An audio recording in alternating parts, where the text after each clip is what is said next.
Miss Havisham beckoned her to come close and took up a jewel from the table and tried its effect upon her fair young bosom and against her pretty brown hair. "Your own one day, my dear, and you will use it well. Let me see you play cards with this boy." "With this boy? Why, he is a common labouring boy."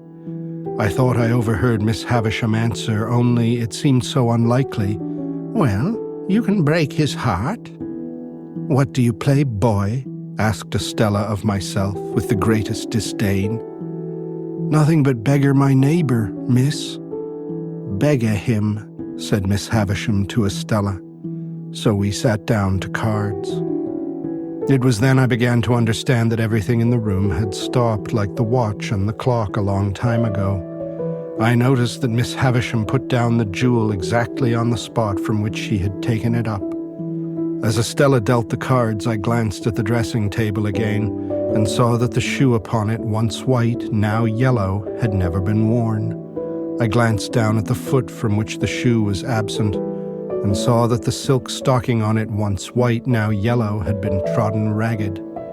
Without this arrest of everything, this standing still of all the pale, decayed objects, not even the withered bridal dress on the collapsed form could have looked so like grave clothes, or the long veil so like a shroud.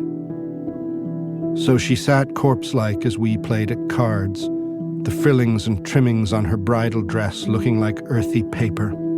I knew nothing then of the discoveries that are occasionally made of bodies buried in ancient times, which fall to powder in the moment of being distinctly seen. But I have often thought since that she must have looked as if the admission of the natural light of day would have struck her to dust. "He calls the knaves jacks, this boy," said Estella with disdain before our first game was out. "And what coarse hands he has, and what thick boots." I had never thought of being ashamed of my hands before, but I began to consider them a very indifferent pair. Her contempt for me was so strong that it became infectious, and I caught it. She won the game, and I dealt. I misdealt, as was only natural when I knew she was lying in wait for me to do wrong, and she denounced me for a stupid, clumsy, labouring boy. "You say nothing of her," remarked Miss Havisham to me as she looked on. "She says many hard things of you, but you say nothing of her. What do you think of her?" "I don't like to say," I stammered. "Tell me in my ear," said Miss Havisham, bending down. "I think she's very proud," I replied in a whisper. "Anything else?" "I think she's very pretty." "Anything else?" "I think she's very insulting." She was looking at me then with a look of supreme aversion. "Anything else?" "I think I should like to go home." "And never see her again, though she is so pretty?" "I'm not sure that I shouldn't like to see her again, but I should like to go home now." "You shall go home soon," said Miss Havisham aloud. "Play the game out."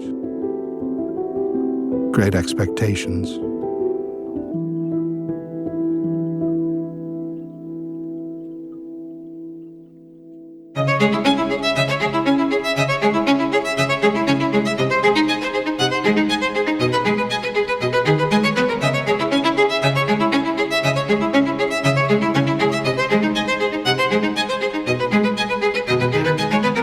Welcome to Professing Literature.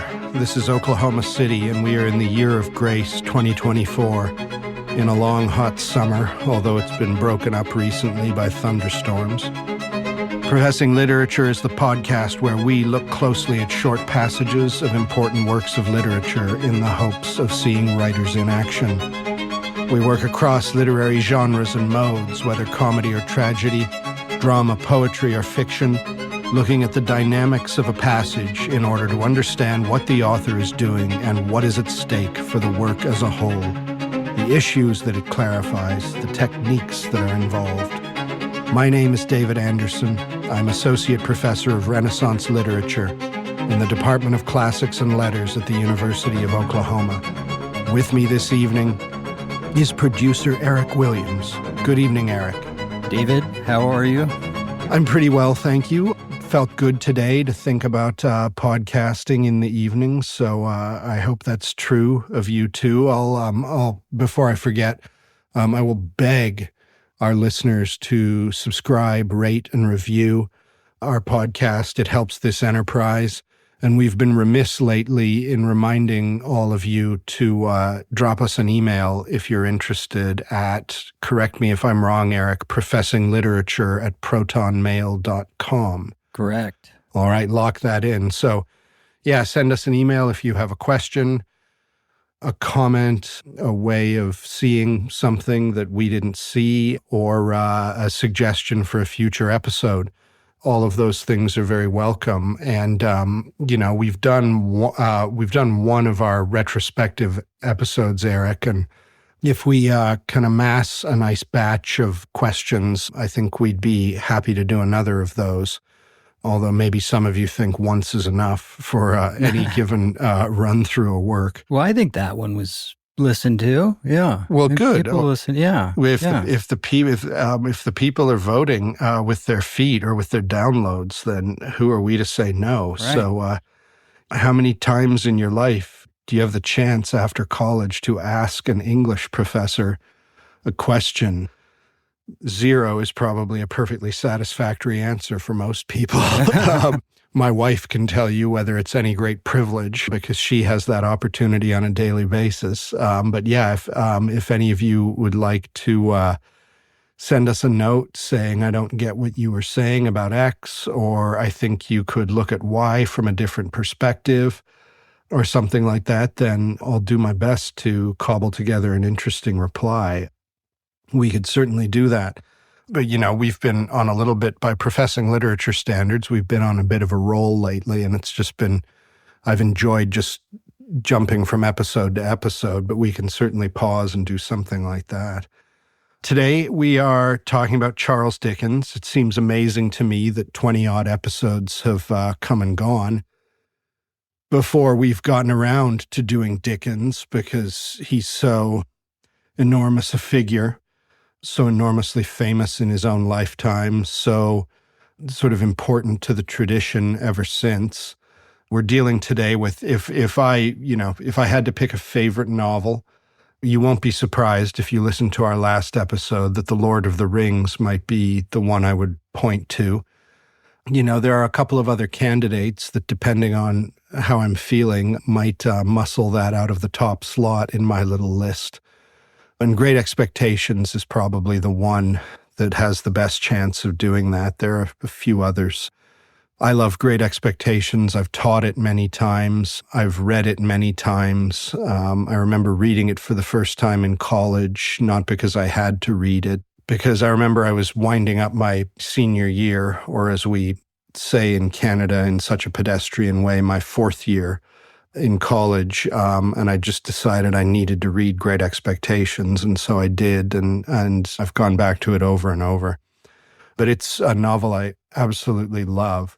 Have you read this one, Eric? Fans of the show will be aware of your pretty dang impressive dive into 19th century fiction in the last year. Has this one been on the list? It's on the list, but I have not read it. So the to-do list. The to-do list, yeah. Okay. And after our conversation before, I'm like, okay, this has got to be one of the next Dickens ones I do. Good. I just, because I read David Copperfield. Yep. And I thought that was amazing. Yep. And I just finished Bleak House. All right. And I thought that was amazing as well. See, I think we forecast this, right? I think when we talked about your reading experience of late, did we talk about how Bleak House was upcoming for you? I think we maybe did. Maybe not. Maybe I was reading it. Okay. But I don't know if it came up. Okay. Well, that's an oversight then, listeners, because it denies me the opportunity of exclaiming about our deliverables, because Eric was reading Bleak House at that point when we were talking about all the books he's gone through lately. And here we are, scant month later, and he's finished it. So yeah, I've moved on to, I went on to something that was more, and just because it's a shorter book, but it's not 19th century, but okay. The Road Okay. by Cormac McCarthy. Somebody was mentioning it as a class they were teaching on dystopian novels. That qualifies. And I remember I saw the movie and I was like, oh, I want to check out the book. Yeah. And anyway, so Good then, for you. and then I just started The Lady in White. Oh, Wilkie Collins. Yeah. The Woman in White. The Woman in White. Yep, Yeah. yep. Well, you're better than me. I've never read The Woman in White. It's one of the, you have Dickens, George Eliot, and the Bronte sisters, and then maybe on a somewhat lower tier, you have Anthony Trollope, who I adore. And then you have this handful of other great 19th century novels. I don't know, North and South by Elizabeth Gaskell and a few others. I'm thinking only British, not an American, much less French or something here. But the Woman in White is one of those. How's it going, The Woman in White? I know next to nothing about it. Yeah, it's really good. I'm about 12 chapters in. It's one of those, it's an intriguing story kind of right off the bat. Mm-hmm. So I'm enjoying that. So I'll give you a full, I'll turn in my book report to you. Excellent. That's what we do here. Yeah, he makes me turn in book reports. Yeah, that's right. Yeah. Eric's word count the last year is more impressive than my own by some distance. But yeah, I still demand those book reports yes. out of my nerve.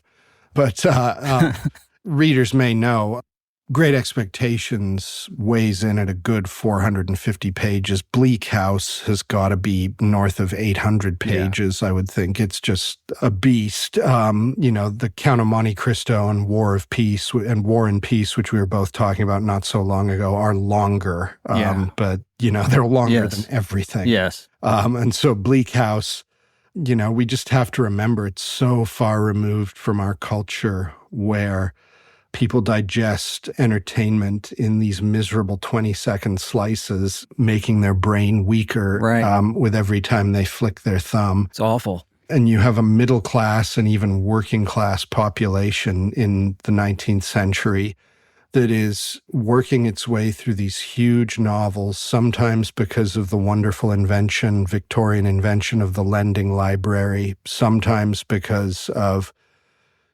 magazines which would publish novels in serial, a chapter or two, an issue. And so just regular people would be on tenterhooks waiting for the next installment. And they weren't wrong, because these books, you might not love all of them equally, and I'm sure they didn't love all of them equally, and tastes vary, but they're so good. And so we're going to be looking at what I think of as the capstone of Dickens' career. Feel free to disagree with that if you're a big fan of A Tale of Two Cities or something like that, or Dombey and Son. But for me, this is the high watermark of Dickens' career. I think it's a perfect novel. And maybe, as far as I'm concerned, the high watermark for prose fiction written in English. Again, Hemingway fans or Thomas Pynchon fans or something like that can shake their heads in disgust at me. But that's my humble opinion. But yeah, Great Expectations. We'll see if we can get it to jump any spots on Eric's list after this evening's conversation about it. So Dickens is one of the most famous men in England at this point when he's writing this novel in 1861. It's towards the end of his career. He has already been, well known for a considerable portion of his lifetime. Strange man, a haunted man. Some of you will know of his biography, his very secretive life. A man who was sort of famous in public and would, do these readings of his works that would enthrall audiences all over England and even in North America.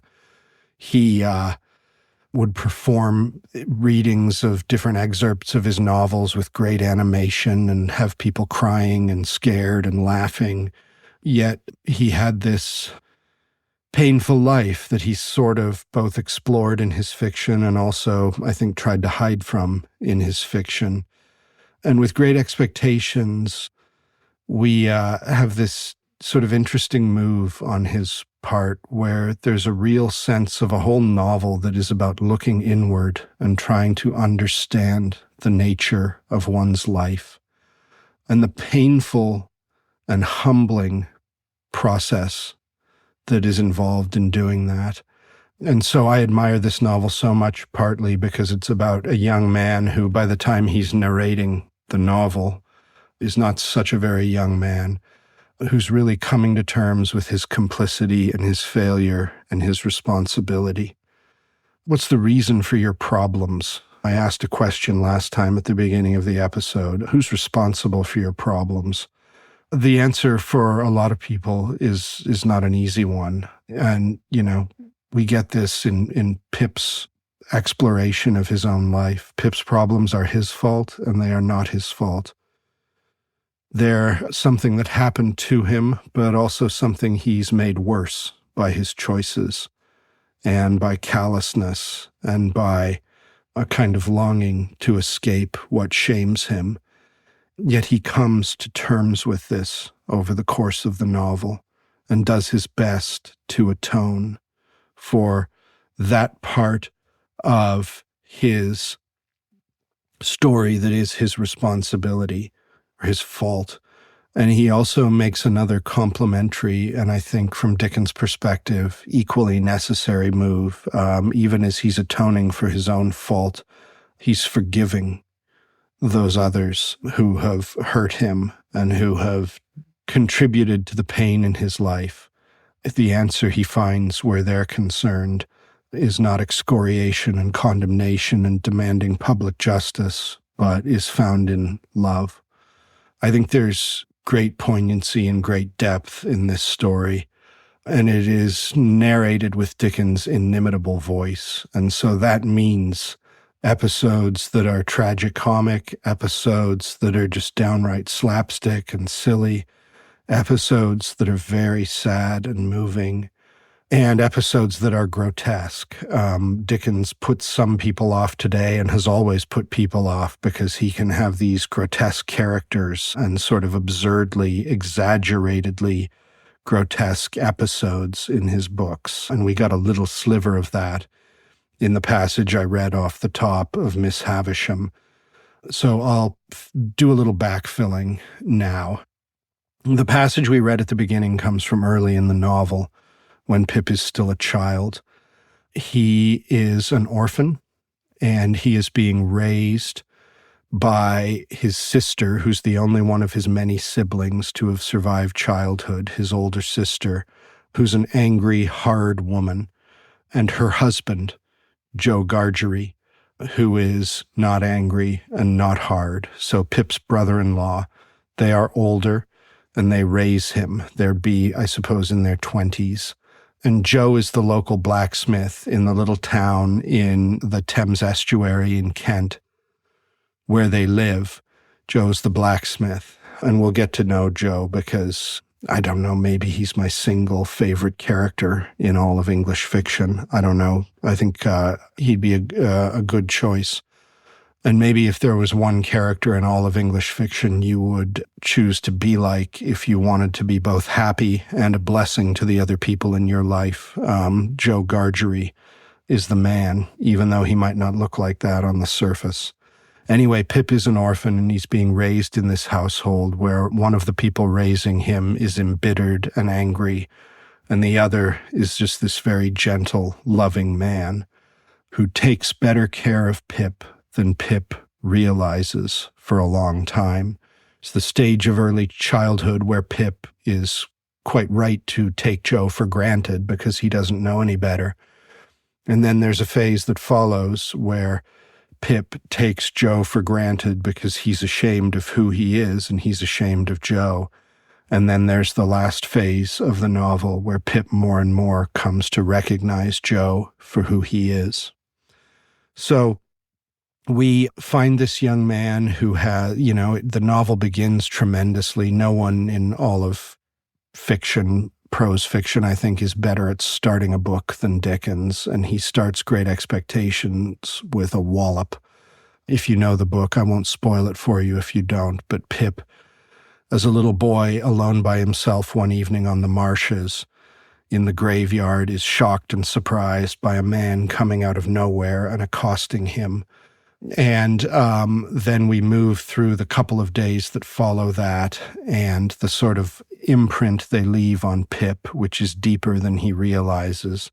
And then something else happens in this young man's life, which is the local wealthy woman, Miss Havisham, who lives uptown, requests that he attend her because she wants a young local boy to play with her young ward, this girl who's of a comparable age to Pip, Estella, whom Miss Havisham is raising. Although they're not related, she's raising her as her daughter and heiress. And so Pip, nervous and uncertain and knowing nothing but that he has to obey his elders, goes uptown to Miss Havisham's house. From the passage I opened with, and this is so famous that perhaps all of you know what I'm talking about and don't need me to unpack this background, but I'll do it anyway just in case. Pip reaches Miss Havisham's house and he gets there. It's a desolate, enormous old mansion from an old family that had made its money in beer brewing. And he comes into this drafty, dark old house, and he's led down these corridors, and he comes to Miss Havisham's apartment, which is the only part of the house that she ever dwells in. She's a local mystery because no one ever sees her. And he finds an old, or at least oldish woman, sitting in a yellowed, torn, tattered bridal dress, surrounded by the accoutrements of a wedding that never happened. And so, of course, this is the sort of macabre, grotesque element of the book that I say some people are put off by. But we have this old woman, Anne Bancroft played her in the Ethan Hawke movie in the 1990s. Eric and I were talking about it a little while ago off air. And she's sitting amid the ruins of this wedding that was supposed to make her a happy woman, but that had been canceled because the groom-to-be had pulled out and broken her heart. And so Miss Havisham's mission in life is to break other hearts and to hurt other people as she has been hurt, although Pip doesn't know this at the moment. One of the tools she's going to use, or her perfect tool in accomplishing this mission, is this beautiful orphan girl whom she's raising, named Estella.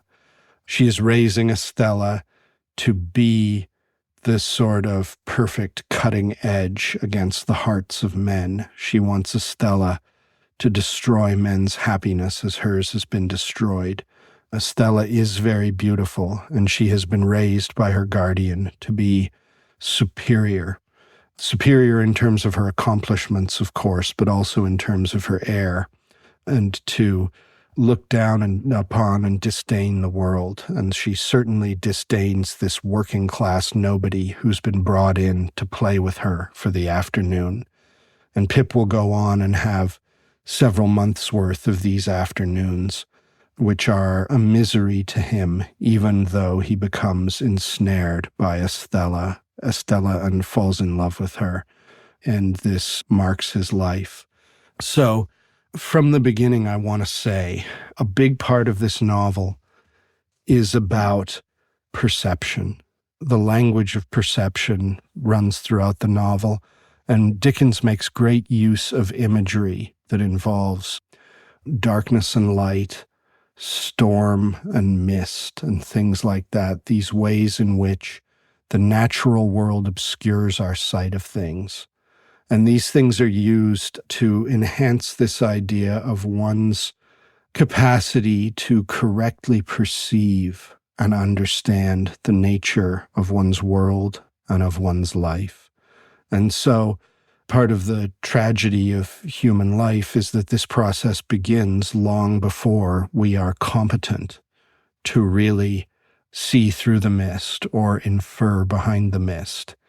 And so Pip, as a little boy when the novel begins, is not up for the task that's in front of him. And so he goes to Miss Havisham's house and he sees a certain kind of grandeur, simply in terms of the size of the thing and the fact that Miss Havisham has the resources to command people and compel people. and he sees great beauty in Estella, but he doesn't see the sort of devastation of Estella's heart that makes it impossible for her to be anything other than cruel to him. And Estella has her own tragic story and her own mingling of other people's responsibility and personal responsibility in her moral trajectory. But Pip doesn't understand what he's seeing.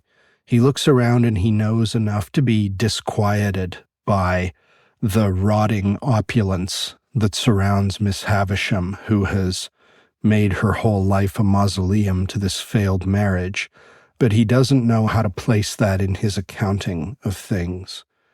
What he takes away from this initial visit to Miss Havisham's house, and what will only be compounded over the weeks to come, is a sense of shame. And Miss Havisham doesn't hate Pip, but she is quite happy to, as you know, she whispers to Estella and he hears her break his heart. She sees Pip as perhaps casual entertainment for her ward, but also as a chance for her young ward, now that she's starting to approach her teenage years and really become a young woman. She sees the opportunity for her ward to practice on this young nobody the trade of heartbreaking that she's raised her to. Pip falls in love with Estella. You know, when we talked about Sidney's love poems, we talked about this sort of classic dynamic of the ardent lover who feels so far beneath the bright, shining beauty who is infinitely high above him. And that's what we have going on here with Pip and Estella, and some of you have perhaps intuited that already from her name. Estella is the star, and he's just the little Pip. And if you know British English, you might know that a pip is just a seed. It's just a tiny little seed. This Pip might grow into something strong and good, but right now we have the tiny little seed set against the star. And so he longs for this girl who not only thinks she's better than him because she's beautiful and accomplished, but also because in terms of the social realities of early 19th century England, and this novel is set in an earlier generation than the generation in which Dickens was writing it, there are social realities here which mean that Pip could never love Estella or gain Estella's love, because his destiny is to take over the forge from his brother-in-law one day and be the local blacksmith. And her destiny is to go off to London and to Paris and to be celebrated and to marry a wealthy man and break his heart along with many others and to be a great lady. And so we have an impossibility here, but that never really stopped anyone from falling in love. And so Pip will fall in love with her. There is here the sense that, of course, he would fall in love with her because she's so much better than him. And that's a sense that Estella has been trained to inculcate in him. And so these two children who are trying to amuse one another at this wicked old woman's behest are playing cards, and Pip doesn't know any card games except a very simple primitive card game called Beggar My Neighbor, which, as I understand it, is something not much more sophisticated than the card game War, if you know that. The name, of course, is significant because Estella is going to set out to beggar him emotionally, and she will succeed, and he will be kind of wide open for that. She can beat him at cards, partly because she's probably played a lot more cards than him. She may be brighter than him, but most importantly, he is sort of appalled by himself and can't put up any kind of fight. And so every time he loses, she only grows more scornful, and he only becomes more ashamed. She is driving home his inadequacy in the way that she treats him. I refer to the first face card in a pack of cards as a jack. That's how I was taught, and if my recollection serves, they have a J written on them. But we seem to learn here that among the upper classes in England in this era, at least some of them referred to that card not as a jack, but as a knave. Pip doesn't know this and is made to feel like a boor because he refers to that card as a jack rather than a knave. After noting that, Estella moves on to the subject of Pip's coarse hands and thick boots. He has coarse hands because he's already been learning the noble trade of blacksmithing. All he's wanted to be, all he's known he might be, is Joe's assistant in the forge, and this is good enough for him. But now he comes to see those calloused hands, which are calloused because he's been doing man's work, and thick boots, which are thick because they're working men's boots rather than the sort of delicate, fashionable boots that a London gallant would wear. He becomes ashamed of these things. And yet he is both angry at and yet enthralled to this young woman who has shamed him. Dickens will not allow us to hate Estella, although at points he lets us come close to it. We will have enough insight into both Estella's past and Estella's future, or, coming future by the time the novel closes, that we will see that she too has been hurt and has been broken by people who should have been taking care of her. But right now she has no other desire than to hurt Pip, and yet he has no defenses against her. When Pip returns home that evening to the forge and the little house that adjoins it, we have a very funny scene. Pip's sister, the angry young woman who's raising him, is very excited about the idea that this boy who she begrudges caring for, her little brother, has been called upon by Miss Havisham. And so she and their relative, Mr. Pumblechook, who's one of Dickens' great contemptible idiots, vain idiots, are really excited because they think this is going to mean money for them. And it will mean money. By the end of Pip's short tenure with Miss Havisham, he'll gain some money. But she's imagining bags of gold, and they are all fascinated by what Pip would have seen at Miss Havisham's house. And so they ask him questions, and all he knows as he's wandered out of there is that he's ashamed and confused. And so out of sheer awkwardness, and it's very artfully done because, of course, no author, I think, certainly before the 20th century, and maybe very few in the 20th century, no author has a better ability to take us into the mind of a child and conjure up for us that almost forgotten sense of how strange and intimidating the world was in our childish eyes. And so Pip is just awkward and uncertain and nervous as he's being asked questions about what he saw at Miss Havisham's place and the finery that they imagine there. He doesn't know how to explain a rotting bridal dress and a beautiful but nasty young girl and a woman who seems to be poking him with these dagger-like questions that she asks him. And so he tells a string of lies about how, and I think it's really, really funny. He tells a bunch of lies about how Miss Havisham's house was full of these dogs, and she sat in a coach in the living room, and these dogs capered and played for veal cutlets. That's the way Pip imagines that other poor people might imagine how the rich live, is tossing veal cutlets to their dogs, and how he and Estella played this elaborate game with flags.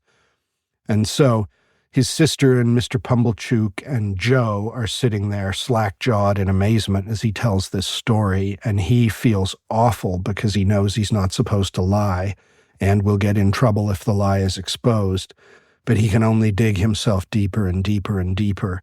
And then we come to the following conversation. Mr. Pumblechook and his sister clear out, and he's left with Joe. Joe the blacksmith is a very simple man. We will come to understand, along with Pip, by the end of the novel, that a man can be simple and yet be wise, to say nothing of higher integrity, which Joe has in spades. But Joe is simple, and he's taken, as we'll see at a couple of points, he's taken as a boob by some other people. Pip doesn't want to lie to Joe. He loves Joe. Now that he's alone with Joe, he decides it's time to tell the truth. And so that brings us to this next passage, which I would like to read to you. After Mr. Pumblechook had driven off, and when my sister was washing up, I stole into the forge to Joe, and remained by him until he had done for the night. He's cleaning up the forge. Then I said, "Before the fire goes out, Joe, I should like to tell you something." "Should you, Pip?" said Joe, drawing his shoeing stool near the forge. "Then tell us, what is it, Pip?" "Joe," said I, taking hold of his rolled-up shirt-sleeve and twisting it between my finger and thumb, "you remember all that about Miss Havisham's?" "Remember?" said Joe. "I believe you. Wonderful." "It's a terrible thing, Joe. It ain't true." "What are you telling of, Pip?" cried Joe, falling back in the greatest amazement. "You don't mean to say it's—" "Yes, I do. It's lies, Joe." "But not all of it. Why, sure you don't mean to say, Pip, that there was no black velvet coat, eh?" For I stood shaking my head. "But at least there was dogs, Pip. Come, Pip," said Joe, persuasively. "If there weren't no veal cutlets, at least there was dogs." "No, Joe." "A dog?" said Joe. "A puppy? Come." "No, Joe, there was nothing at all of the kind." As I fixed my eyes hopelessly on Joe, Joe contemplated me in dismay.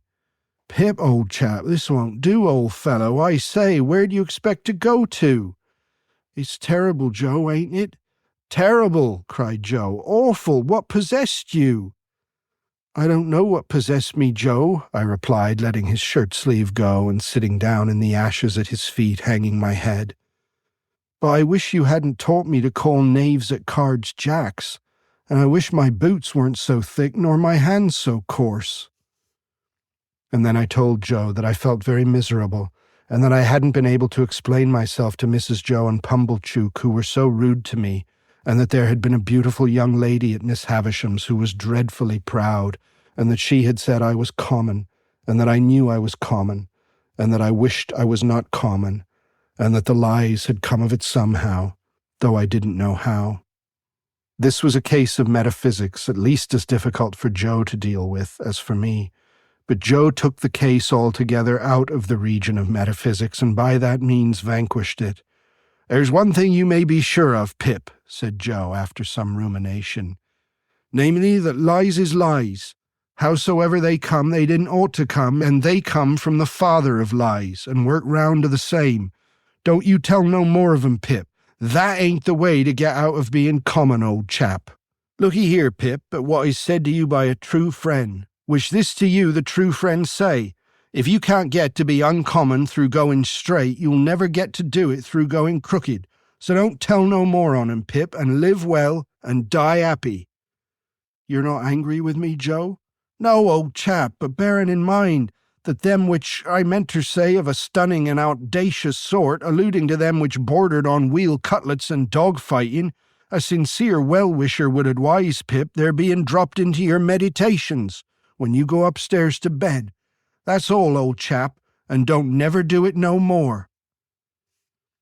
When I got up to my little room and said my prayers, I did not forget Joe's recommendation.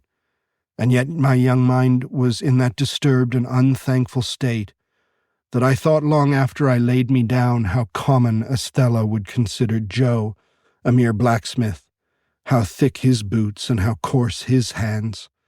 I thought how Joe and my sister were then sitting in the kitchen, and how I had come up to bed from the kitchen, and how Miss Havisham and Estella never sat in a kitchen, but were far above the level of such common doings. I fell asleep recalling what I used to do when I was at Miss Havisham's, as though I had been there weeks or months instead of hours, and as though it were quite an old subject of remembrance, instead of one that had arisen only that day. That was a memorable day to me, for it made great changes in me. But it is the same with any life.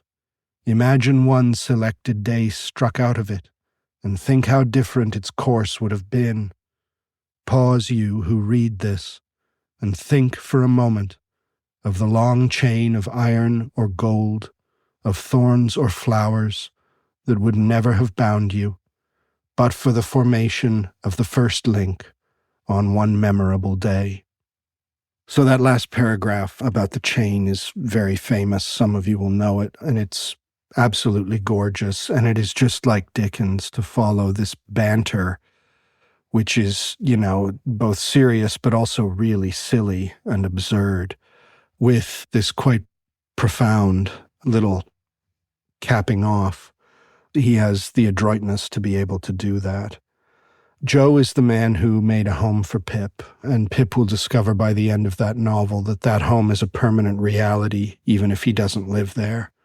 He is now, however, unsure and ashamed, and needs to confess to Joe. I love the tenderness surrounding their relationship, because just this wonderful detail, because even though Pip is feeling deeply guilty, he trusts Joe. And one of the reasons that we can see he trusts Joe, one of the ways in which we can see he trusts Joe, is not just that he can make this confession to Joe, though that's an important thing, but that he can do it by just sort of idly and unconsciously taking hold of Joe's shirt sleeve as he stands talking to him. Just this gesture of intimacy which comes natural to a child when they are with someone they love and trust, and they don't have to think about that kind of physical proximity.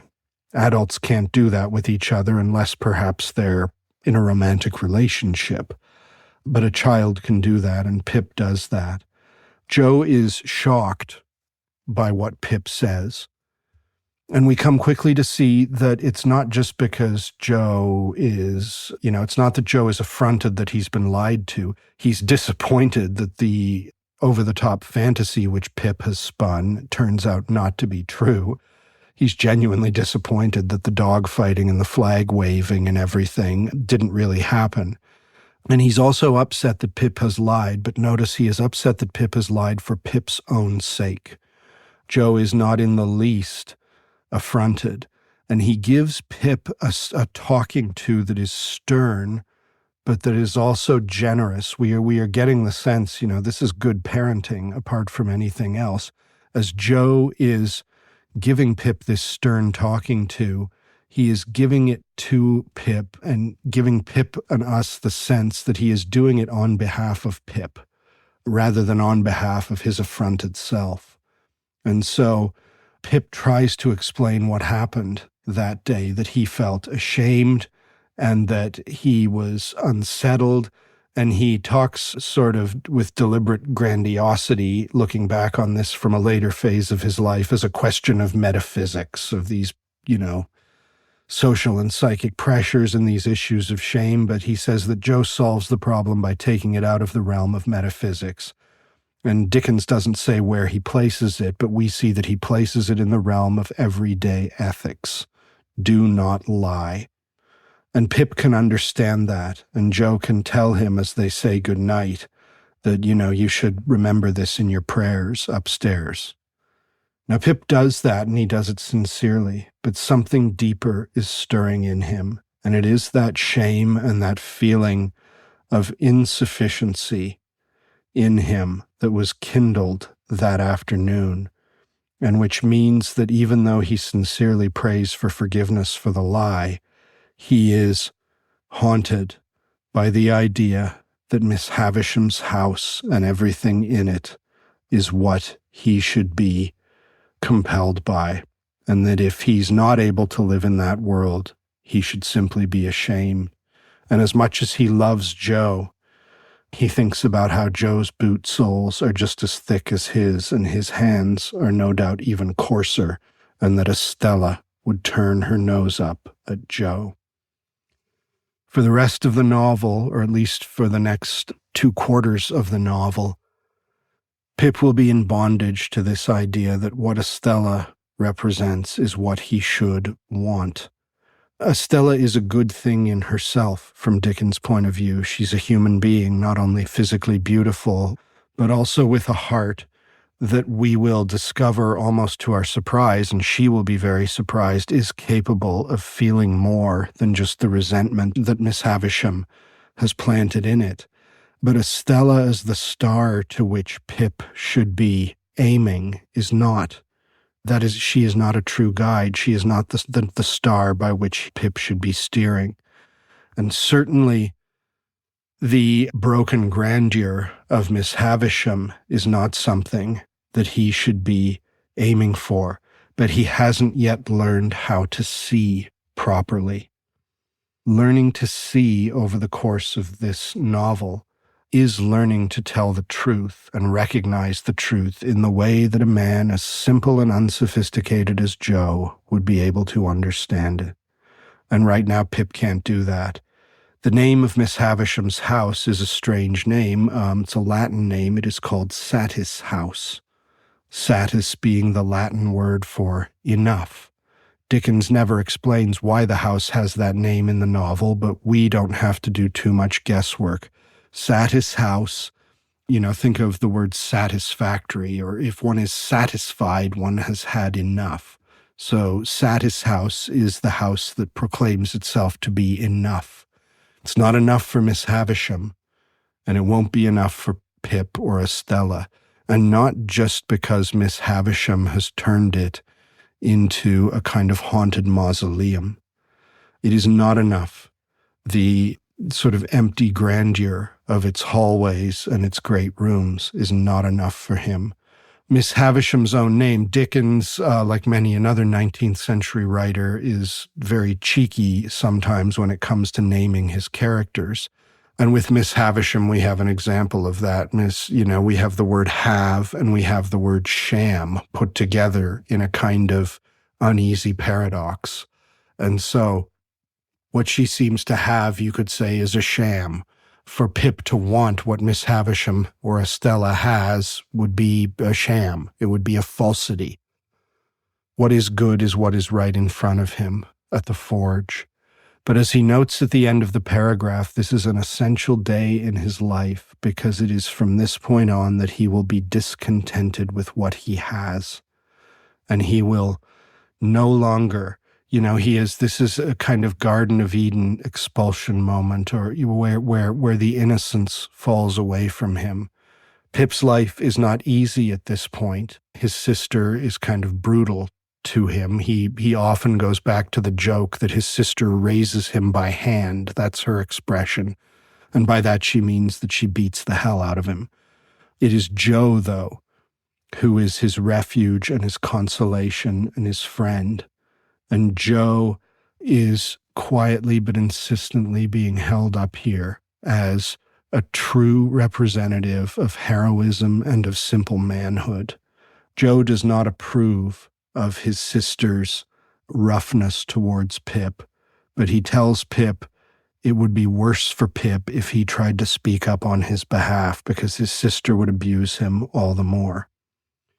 Pip is aware of the fact that Joe, it's sort of a commonplace of traditional life that Dickens notes a few times in this story.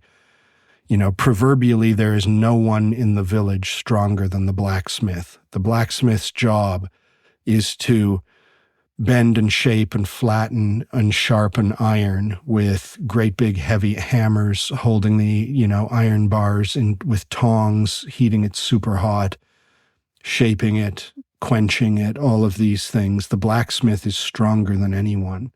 And yet, Joe never uses the least hint of a threat of force at his home, even though his wife beats not only Pip, but beats him also. We will find out at one point, Joe tells Pip that when he was growing up, he grew up with a brutal father who beat the hell out of himself and his mother. And Joe defines his own life in opposition to that father and will not, he protects Pip the best way by simply loving Pip and by loving his rough and nasty wife, Pip's sister, also. Their relationship will take a turn, a strange turn, but ultimately a turn for the better later in the novel. And she will suffer, but she will suffer in a way that's redemptive. But the thing that binds everything good together in Pip's life is Joe, this man who is both strong but gentle, who is, at this point in the story, illiterate and regarded as a boob, including by the reader and by Pip at some points, but who will come to sort of stand forth as Dickens' offering up of what a man should be. which is not to say every man can be a village blacksmith or raise his wife's little brother, but Pip will come to see that Joe is what he should have been hewing to all along. But it's on this day that things change, and he looks back now. He's maybe, imagine, 40 or 45 years old, writing this story of his early life and of his great expectations, which all came to nothing. And he looks back and he sees this day as definitive. In a sense, he's wrong, because there's another day that we've learned about already that, though he doesn't know it, is also definitive. Right? I shouldn't say he's wrong, but it's not the only day that's definitive for him, but it's the one that leaves the impression on him. The other day of which I'm speaking, and I won't give it away, because it is one of English fiction's great surprises if you don't happen to know it. The other day, he's not aware of the significance of the other day for a long, long, long, long time. It's this day that marks his life, because it marks his consciousness by telling him that he is not enough, and that the life, the simple village life he has, is not enough, and is not just less exciting or less luxurious than other lives, but that it is a life that he should be ashamed of. And so he asks us to consider our own lives from this perspective. And I don't know if you have a handful of days in your own life that you can think of in these terms and think of, day after day, day in, day out, the average ordinary day for us. We can imagine it making very little difference to our lives if they had been taken out of the calendar somehow. But we have these few days that would make an enormous difference. The day you met that person, or the day you found out about this idea, or the day you got offered this job unexpectedly, whatever it is. Think about those days, reader, Dickens tells us. And yet I think the point is not just to get us to look back over our lives and think of the pivotal cardinal moments in our lives, but to think about the fragility of our lives and of other people's lives, and the way in which they can be altered for the good or for the bad by something as simple as a sneer or a commendation or an exhortation or an encouragement. Unfortunately for Pip, Estella's sneer is stronger than Joe's love and Joe's admonition to do right and tell the truth. And so Pip, as he moves forward through his life, will be trying, sometimes without even knowing it, but trying to perceive the truth of his life. But he will also be involved in a process, first of self-deception, and then of unraveling that self-deception. And much of it starts here.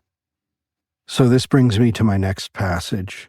As you can probably tell, my old format is hanging by a thread now, and now when I sit down to prepare these episodes, I have trouble fitting it into the old standard pattern.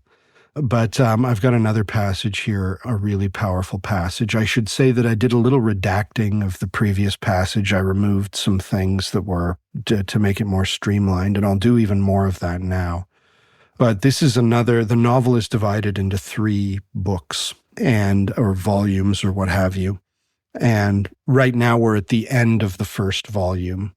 And talk about changes and pivotal moments. This is going to be another pivotal moment in Pip's life where things change. He has been working now for years as Joe's apprentice, hoping against hope in his heart that he could love and marry Estella, but not really believing it until something happens on this day.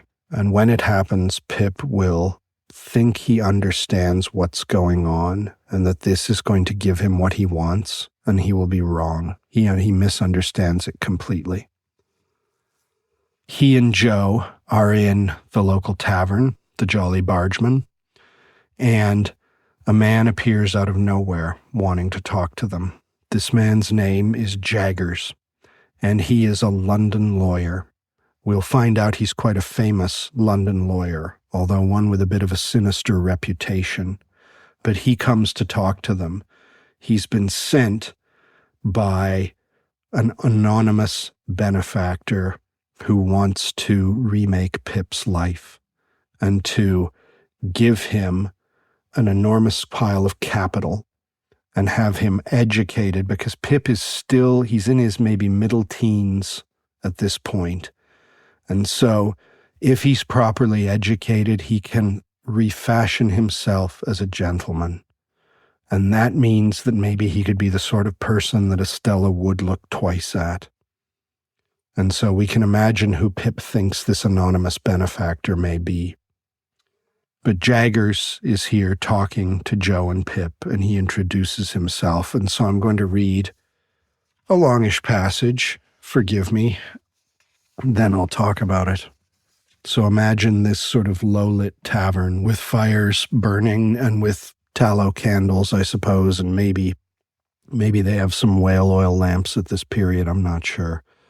But a low-lit tavern one evening. This large, strong, domineering man confronts them. "My name," he said, "is Jaggers, and I am a lawyer in London. I am pretty well known. I have unusual business to transact with you, and I commence by explaining that it is not of my originating. If my advice had been asked, I should not have been here. It was not asked, and you see me here. What I have to do as the confidential agent of another, I do, no less, no more." Finding that he could not see us very well from where he sat, he got up and threw one leg over the back of a chair and leaned upon it, thus having one foot on the seat of the chair and one foot on the ground. "Now, Joseph Gargery, I am the bearer of an offer to relieve you of this young fellow, your apprentice. You would not object to cancel his indentures at his request and for his good? You would want nothing for so doing?" "Lord forbid that I should want anything for not standing in Pip's way," said Joe, staring. "Lord forbidding is pious, but not to the purpose," returned Mr. Jaggers. "The question is, would you want anything? Do you want anything?" "The answer," returned Joe sternly, "is no." I thought Mr. Jaggers glanced at Joe as if he considered him a fool for his disinterestedness, but I was too much bewildered between breathless curiosity and surprise to be sure of it. "Very well," said Mr. Jaggers. "Recollect the admission you have made and don't try to go from it presently." "Who's a-going to try?" retorted Joe. "I don't say anybody is. Now I return to this young fellow, and the communication I have got to make is that he has great expectations." Joe and I gasped and looked at one another. "I am instructed to communicate to him," said Mr. Jaggers, throwing his finger at me sideways, "that he will come into a handsome property. Further, that it is the desire of the present possessor of that property that he shall be immediately removed from his present sphere of life and from this place, and be brought up as a gentleman. In a word, as a young fellow of great expectations." My dream was out. My wild fancy was surpassed by sober reality. Miss Havisham was going to make my fortune on a grand scale. And now I'm going to skip ahead a couple of pages. Mr. Jaggers asks Pip, after they talk about the terms of this deal. The terms of this deal include he has to continue to keep the name Pip, which is a nickname. His real name is Philip Pirrip, but he has to keep the name Pip, which was the best that as a child he could do to pronounce his own name, and so that's what he's known by, and that he is not allowed to seek for the identity of his benefactor. He has to just accept the secret until his benefactor chooses to make him or herself known. And so Jaggers talks about the tutor that he's prepared to hire for Pip and the generous allowance that Pip will be provided with and the new suit of clothes that Pip should have made for himself and all of this. And then we pick up again with Jaggers asking, "When will you come to London?" I said, glancing at Joe, who stood on, motionless, that I supposed I could come directly. "First," said Mr. Jaggers, and so here we go about the clothes, "you should have some new clothes to come in, and they should not be working clothes. Say this day week. You'll want some money. Shall I leave you 20 guineas?" He produced a long purse with the greatest coolness and counted them out on the table and pushed them over to me. This was the first time he had taken his leg from the chair. He sat astride of the chair when he had pushed the money over and sat swinging his purse and eyeing Joe. "Well, Joseph Gargery, you look dumbfounded." "I am," said Joe in a very decided manner. "It was understood that you wanted nothing for yourself, remember?" "It were understood," said Joe, "and it are understood, and it ever will be similar accordin'." "But what," said Mr. Jaggers, swinging his purse, "what if it was in my instructions to make you a present as compensation?" "As compensation for what?" Joe demanded. "For the loss of his services."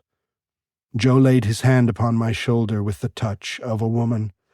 I have often thought of him since like the steam hammer that can crush a man or pat an eggshell in his combination of strength with gentleness.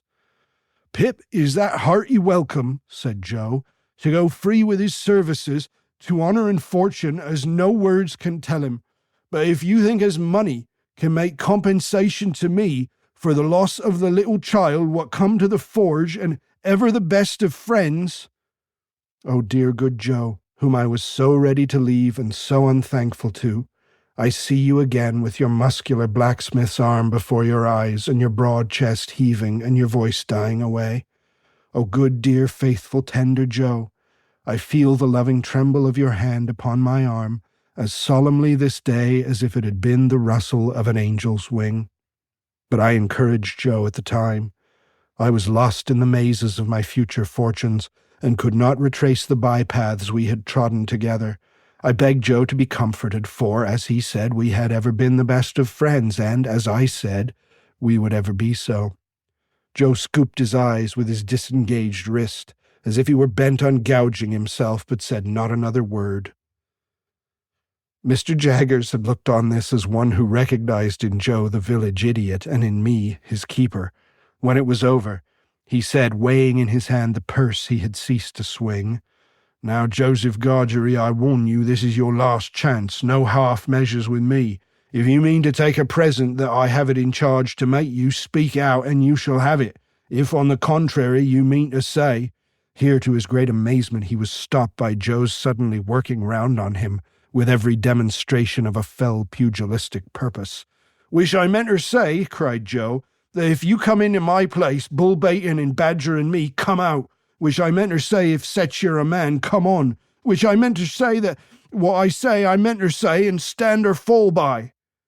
I drew Joe away, and he immediately became placable, merely stating to me in an obliging manner and as a polite expostulatory notice to anyone to whom it might happen to concern that he were not going to be bull-baited and badgered in his own place. Mr. Jaggers had risen when Joe demonstrated, and had backed near the door. Without evincing any inclination to come in again, he there delivered his valedictory remarks. They were these: "Well, Mr. Pip, I think the sooner you leave here, as you are to be a gentleman, the better. Let it stand for this day week, and you shall receive my printed address in the meantime. You can take a hackney coach at the stage-coach office in London and come straight to me. Understand that I express no opinion one way or the other on the trust I undertake. I am paid for undertaking it, and I do so. Now understand that, finally. Understand that." He was throwing his finger at both of us, and I think he would have gone on but for his seeming to think Joe dangerous and going off. I thanked him and ran home, and there I found that Joe had already locked the front door and vacated the state parlour and was seated by the kitchen fire with a hand on each knee, gazing intently at the burning coals. I too sat down before the fire and gazed at the coals, and nothing was said for a long time. So Pip is to be a gentleman, and he's to have a different life. It's a huge blessing for him as he perceives it right now, because for the last half-dozen years he has been miserable. Since his time at the Havisham house ended, Miss Havisham paid a good deal of money to him as a thank you for his entertainment of Estella, with the purpose, the understanding that that money was to go to pay for his indentures, in other words, to get him properly, formally apprenticed to Joe. And so that's a financial blessing to the family if it is understood that Pip indeed wants to be a blacksmith and to follow Joe. And he doesn't have the heart and is too confused to tell anyone, no, he doesn't want to do that anymore. He wants to be a gentleman and love Estella because he might as well want to visit the moon. Both are equally impossible to him, but he's indentured to Joe and learns the trade of blacksmithing. And as the time of the apprenticeship draws near, that's when Jaggers comes into his life. And so Pip is now going to go to London and be a gentleman. In London, his guardian will be Jaggers, this sort of mighty, domineering lawyer who terrifies the criminal class of London because they all know that no one is more effective than Jaggers if they need representation, the representation of a defense lawyer, and yet they all know that Jaggers is sort of savage and strong-minded and will brook no arguments or anything like that. And so this is Pip's guardian. He moves from the guardianship of Joe to the guardianship of Jaggers. Jaggers is not a bad man, though he is one who has a kind of dark side to his character. But more important than that is the dynamic we see established here in this initial conversation between Pip, Joe, and Jaggers.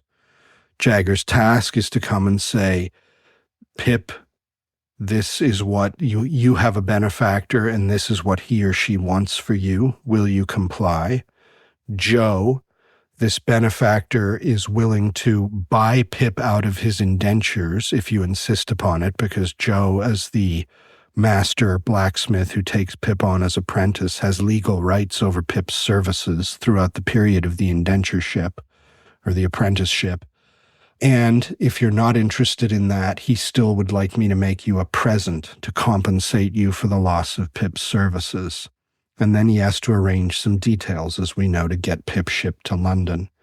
But what's really going on is that two different modes of living and modes of address towards the world are being presented to Pip. And I'll sum them up as the difference between the mode of law and the mode of grace. And we see that here in this conflict between Jaggers and Joe. It is not just because Mr. Jaggers happens to be a lawyer that he represents the law. He represents the law because he is a lawyer not only in his profession, but to the very soul. He says several times over, and will continue to say it, I'm doing this because I'm paid for. He as much as says that he thinks this whole idea is ridiculous, but that his client wants it and has paid for it. He says, if he hadn't paid for it, I wouldn't be here. And that is the attitude he will always take to Pip and to the other people in his life. If you pay Jaggers money for something, he will fulfill the terms of the agreement exactly. And that's not the worst thing in the world, because goodness knows not everyone does that. But Jaggers wholeheartedly embodies that ethos, that he will fulfill the terms of contract to a T, and then he will not go an inch further. He doesn't hate you.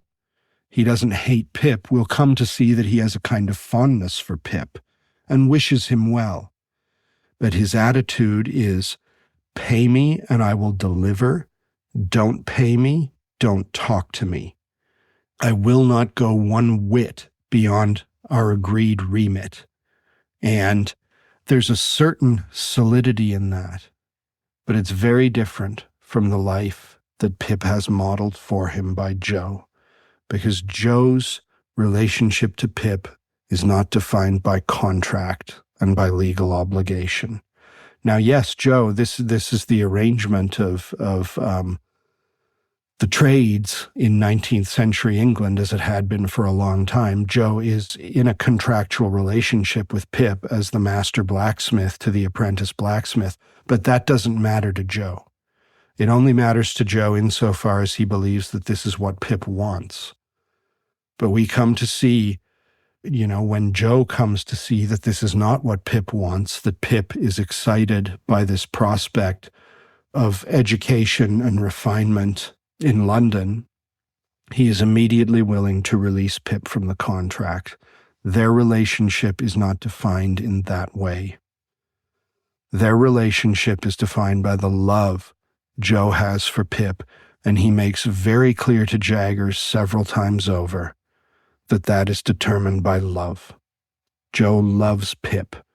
Not only will he not take money to release Pip from his contract, even though he could claim to suffer a loss, that he's invested effort into this boy and has the right to 7 years of apprenticeship at the very least, but that he won't take a gift as a kind of informal compensation for it, and is enraged when Jaggers will not stop pressing.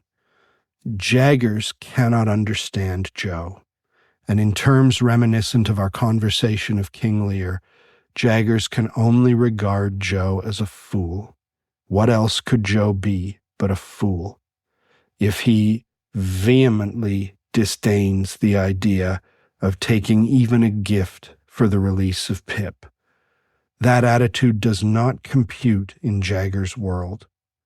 But Joe's emotional force here is connected to the fact that this is in his soul. It's not just a kind of ethical commitment to which he gives intellectual assent. It's in his soul that he loves Pip, and their relationship is not to be determined by money. Joe took Pip in with Pip's sister, his wife, not expecting a return on investment, but simply loved him and protected him. And Jaggers can only imagine playing a role like that in someone's life if it was structured in terms of a quid pro quo, as his new relationship with Pip will be. And in that event, Jaggers will fulfill his side of the contract to the very letter, and will, as I say, have a kind of vague fondness for the young man in question. But he can't contemplate the economy within which Joe works, because it is antithetical to the economy within which he works. Joe's is the economy of grace, of open-handed love, of sacrificial love, and Jaggers just doesn't get that. And so here is Pip with his conscience kind of singed by Joe, both because he sees that Joe is sort of quietly grieving the idea that he's going to lose Pip, and also because Joe is quite nobly refraining from giving open expression to that anguish. And his attitude is, if this is what Pip wants, then of course I agree to it. Pip's conscience is singed by this, but Pip is excited by the idea that this is all Miss Havisham's plan to raise him up as a fit husband for Estella. Pip imagines he can understand that Miss Havisham has been burned by a man and is angry and resentful and has a cruel streak and seems to have inculcated a cruel streak in Estella, but he also tells himself, well, perhaps this is how she attempts to find Estella a husband who's the right kind of husband, who won't do to her what another man had done to her, Miss Havisham. And so he lives in this fantasy which ignores the plain fact of Miss Havisham's cruelty and malignancy. And he believes, quite naturally, I would believe it too, if I were in his shoes, that this secret benefactor must be Miss Havisham. And so he will proceed on that basis, and he will discover that he is wrong. I won't talk, as I say, about the way in which he discovers he's wrong, but it's shocking for him. It means the ruin of all his hopes. And when he discovers he's wrong, he also comes to see that the whole promise of his great expectations in financial terms have fallen through, and that the great financial windfall which he's been promised dissolves, not through anyone's malice, certainly not through his benefactor's malice, but just because of circumstance. And so Pip, for some years, we follow him living in London, trying to live a grand life in London. He becomes well educated and works hard. He also becomes a little bit listless or detached and doesn't know how to, he's being offered the life of a gentleman of leisure, which means he really is being offered the chance to do absolutely nothing but just be a kind of educated bon vivant.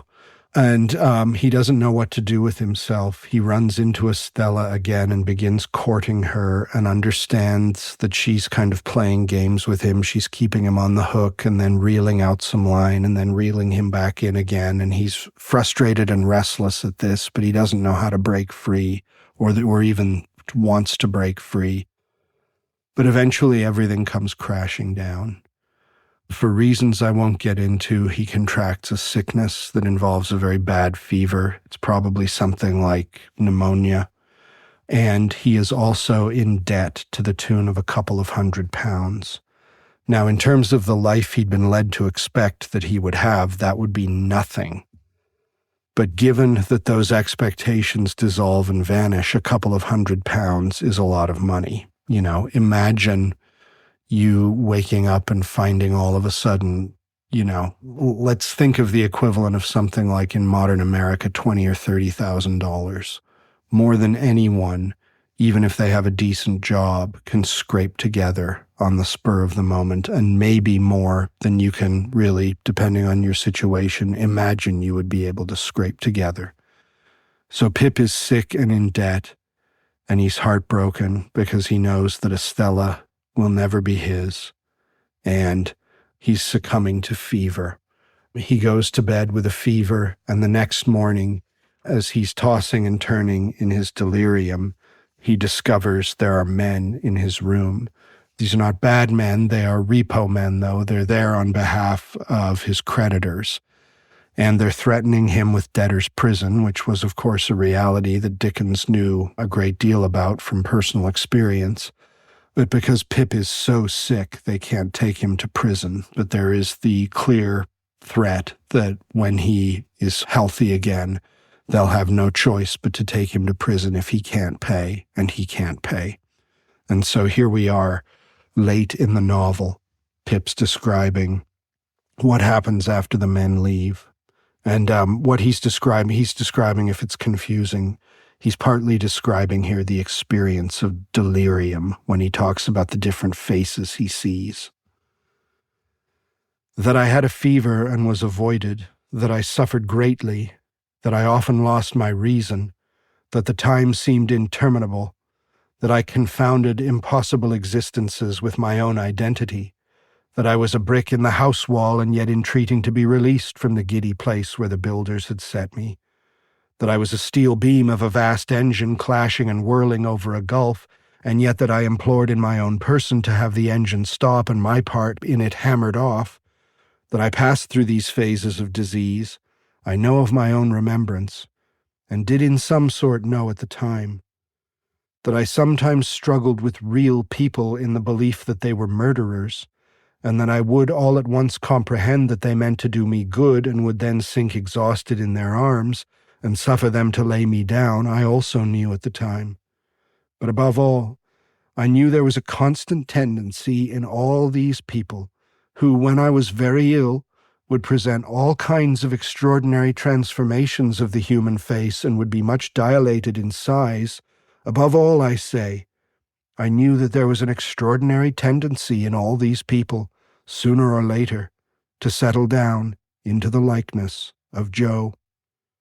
After I had turned the worst point of my illness, I began to notice that while all its other features changed, this one consistent feature did not change.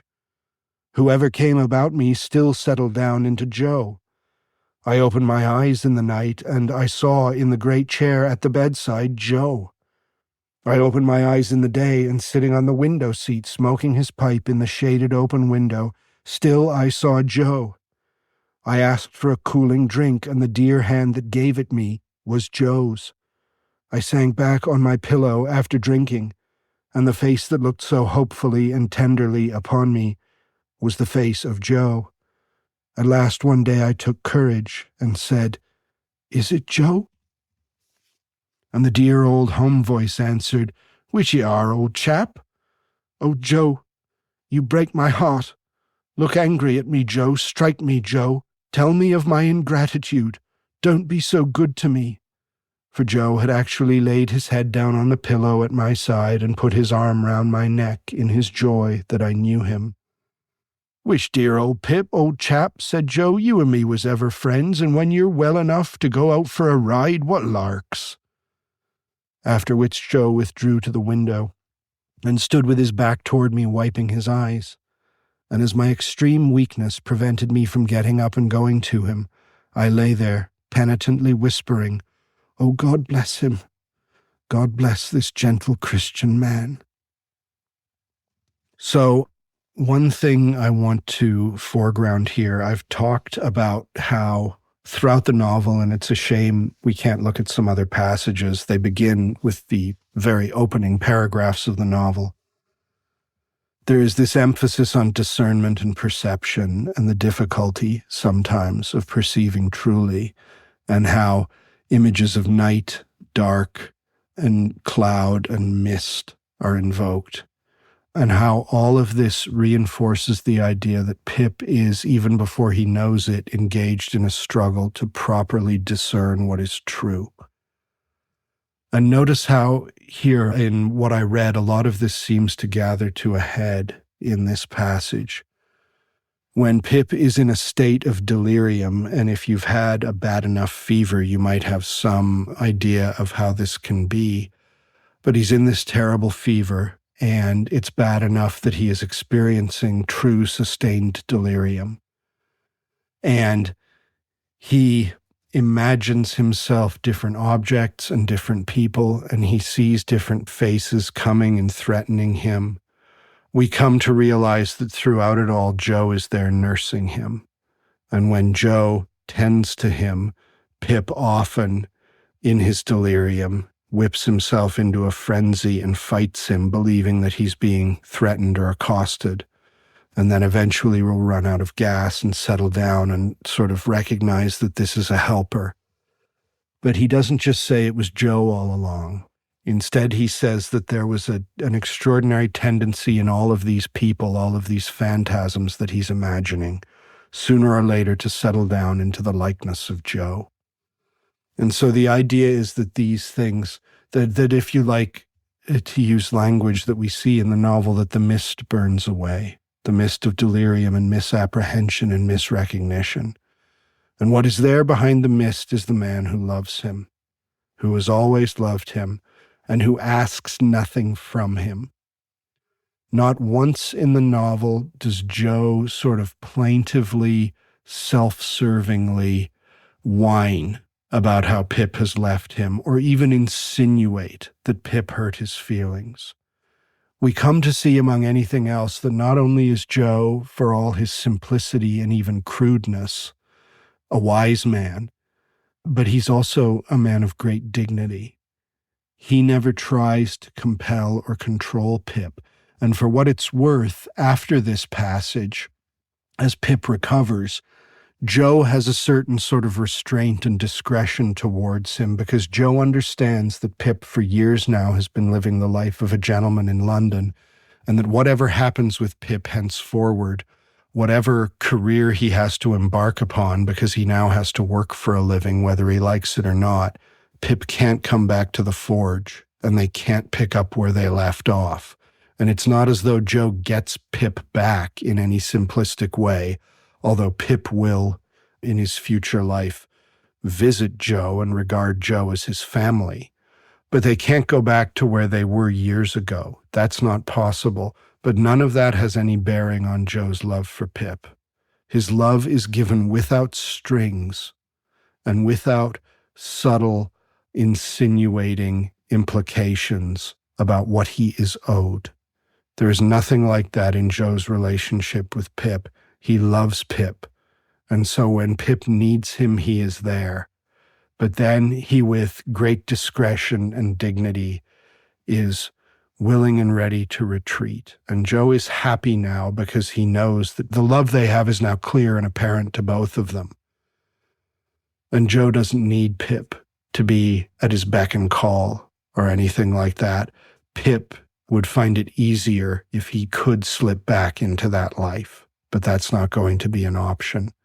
But the mist burns away, and Pip sees what is true, and what is true is this man who loves him. And so we have this imagery of sight. But we also have this, I talked about how Jaggers and Joe represent these two different sort of life dynamics of law and grace. One can choose to live according to the dictates of the law, and good luck to you if you do in your relationships. I'm not saying you don't. You of course you have to obey the laws of our society, but what I'm saying is that you can choose to live legalistically, and a lot of people do. And fair enough, but you better be on your game. Jaggers asks nothing from anyone. He will buy what he wants, and he will sell his services at a price that suits him. And if he does so, he will fulfill his side of any deal with exactitude. But Joe's model of grace is a very different one when it comes to the thriving of human relationships, even though it's one that costs him pain and entails, of necessity, vulnerability. And so Joe here, Pip recognizes, is simply there because he loves him. And it does not come as a shock to the reader, although it shocks Pip a little while later to learn that Joe has paid all of Pip's debts. Joe is a good blacksmith. He's not a wealthy man, but he had some hundreds of pounds saved, and he gives them all to pay off Pip's debt, or he gives a lot of it to pay off Pip's debt. Pip will commit himself to paying Joe back, and I think we want that as the reader. And Joe can't trifle with that money. He has a family. And so it's important that Pip pays him back. But we know that if Pip couldn't pay Joe back because of circumstance, Joe would not let that affect the terms of the relationship. So Joe pays Pip's debts. Joe is the exponent of grace, of free, unconstrained love on behalf of the other, as opposed to the greedy love of self-gratification or the cold sterility of the law. And so when I think of this passage in Great Expectations, where Pip is broken down weeping when he comes to understand that it's been Joe that's been caring for him, I think of another passage in the New Testament. So this is Luke 15, and this is a pretty famous story that I think you will recognize, so I'll just read a few verses. The prodigal son has demanded his inheritance prior to the death of his father, which is insulting as well as sort of audacious. He goes to a foreign country and spends all the money in riotous living, and he finds himself completely broke, at the point of starvation, and reduced to doing this thing, which of course is terrible for anyone, but especially for a Jew, having to care for hogs and being so poor that the slop that the hogs are eating looks good to him. And so this is Luke 15.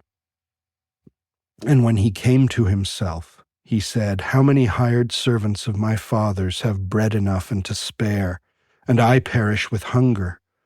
I will arise and go to my father, and will say unto him, Father, I have sinned against heaven and before thee, and am no more worthy to be called thy son. Make me as one of thy hired servants." And he arose and came to his father. But when he was yet a great way off, his father saw him, and had compassion, and ran, and fell on his neck, and kissed him. And the son said unto him, Father, I have sinned against heaven and in thy sight, and am no more worthy to be called thy son.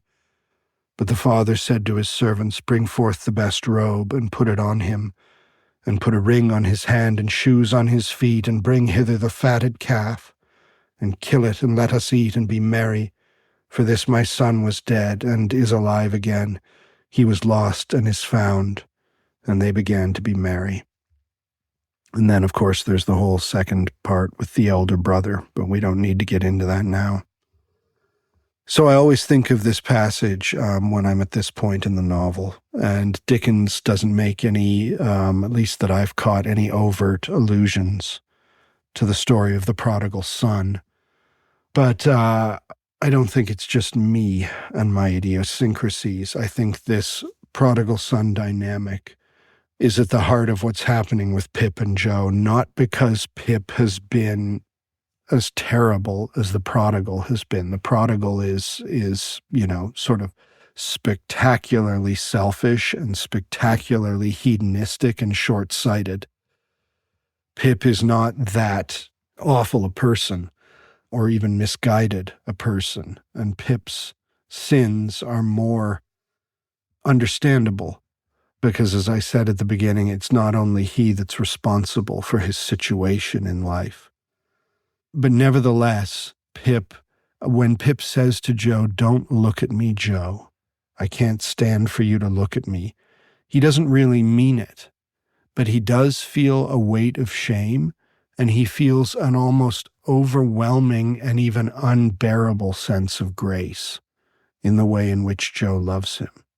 And Joe's response to that is absolutely right, which is just one of sort of short, simple sweetness, and, we're going to have fun together when you're feeling better. And then Joe goes on about his tidying up or whatever and sort of shrugs it off, which is just what Pip needs, because Joe is not, as I said, trying to make Pip his emotional slave by any stretch.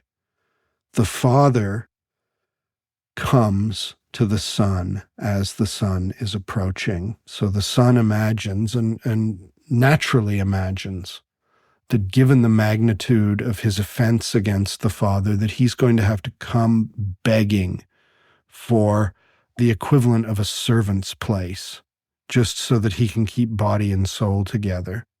And yet so movingly, the parable says that the father saw the son afar off and ran to him, and doesn't just say, "What are you doing here?" "Well, I'm listening, but this better be good," but instead embraces him and brings him back in to the family home, which is what happens with Pip without Pip having to ask for it.